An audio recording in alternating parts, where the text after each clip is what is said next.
তাৰ নাম হ'ল প্ৰদীপ। প্ৰদীপে ক'লে ঘৰ ডুমডুমীয়া পৰাণ বজাৰ। সি মানে মোক ক'লে কি যে দাদা বলক মেটফুলৰ কাৰণে নাযায় নেকি?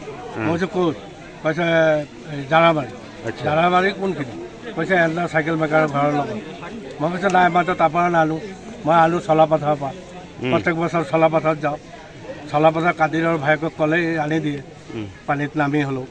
কৈছে এই নাই আপুনি চিন্তাই কৰিব নালাগে, মই ৰং কৰিব যাওঁ, তাতে ওচৰতে আছে, মই দেখা পাইছোঁ, আপুনি বলক মোৰ লগত। মই কৈছোঁ নাই নাই মই নাযাওঁ, মই চলাপথাৰতে যাওঁ, নহ'লে এইবাৰ কাদিৰৰ ভায়েকে আকৌ বেয়া পাব। কৈছে বেয়া নাপায়, খোলে মই আনি দিম। তেওঁ ক'লে ব'ল তেনেহ'লে আনিব পাৰিবি। মানে আপোনালোক দুজন একেলগে একেলগতে আহিছে। মোৰ বাইকতে আহিছে, বাইকত উঠি আহিল। অহাৰ পিছত সি ক'লে যে বোলে এইখিনি ফুল মই দেখা পালোঁ আৰু ঠিক আছে ফুল। তেওঁ মই কৈছে দাওবাৰী এটা আনি দিওঁ, দাওবাৰী দি হাতৰ পৰা টানি তই পানীত নামিব নালাগে। কৈছে আপুনি চিন্তাই নকৰিব, মই সাঁতুৰিবও জানো। মই কৈছোঁ নাই নাই মই এইটো ৰিস্ক নলওঁ, তই দাওবাৰী এটা আনি দি আছোঁ, তই দাওবাৰী দি আনিলে। আপুনি চিন্তা কৰ। পিছত কৰিলে কি চোলাটো খুলি মোৰ বাইকৰ ওপৰত থৈ দিলে, থৈ পানীত জাপ মাৰি দিলে। পানীত জাপ মাৰি সাঁতুৰি গ'ল অলপ, সাঁতুৰি গৈ কেইটামান ফুল ছিঙিছে।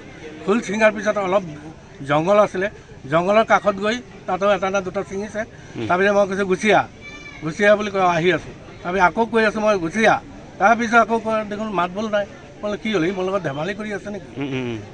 বোলে গুচি আহ মাত বোল নাই। তাৰপিছত মোৰ সন্দেহ, ৰাস্তা দি মানুহ গৈ আছিলে, সিহঁতক নমাই ৰিকুৱেষ্ট কৰি পানীত নমাই দিলোঁ।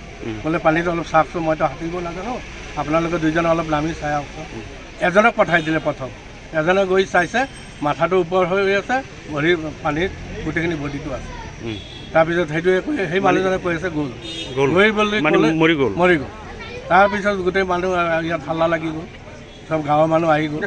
গাঁৱৰ মানুহ নামি উঠাই আনি পেটত সিঁচিছে, পানী চানী আছে নেকি, দেখিছে পানী চানী আছে। সেইটোৱে সি মানে মোক জবৰদস্তি আনিছে ইয়াত। মই নাহোঁ, মই চলাপথাৰত যাওঁ, প্ৰত্যেক বছৰে চলাপথাৰত মানে মৰণে জানে মৰণ উঠায়।